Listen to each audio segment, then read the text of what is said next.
በስመ አብ ወወልድ ወመንፈስ ቅዱስ አሐዱ አምላክ አሜን። የተከበራችሁ የግዕዝ ውዳሴ ማርያም ተማሪዎቻችን ልጆቻችን እንዴት ቆያችሁ? ዛሬ ደግሞ እንግዲህ እንደተለመደው አምስተኛ ክፍል ያለውን መሀልን ነው የምንለው ማለት ነው። ከላይ ያሉትን አራቱን ክፍሎች ብለናል።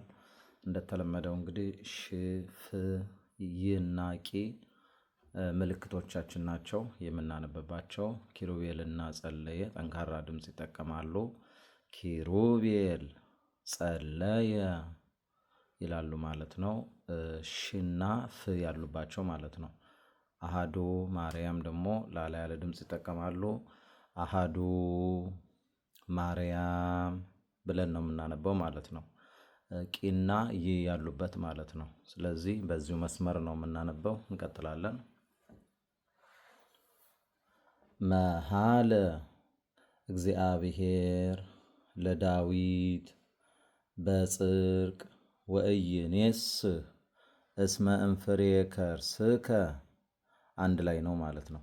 እስመ እንፍሬ ከርስከ አነብር ዲበ መንበርከ ወሶበ ተወክፎ ውእቱ ጻድቅ ከመ እምኔሁ ይትወለድ ክርስቶስ በሥጋ ፈቀደ ይህስስ ወይርከብ ማኅደሮ ዘእግዚአብሔር ቃል ወፈጸመ ዘንተ በአቢይ ትጋህ ወእምዝ ጸርሃ በመንፈስ ወይቤ ናሁ ሰማዕናሁ በኤፍራታ ወማኅደሮ ለአምላከ ያዕቆብ እንተ ይእቲ ቤተልሔም ዘሐረያ አማኑኤል ይትወለድ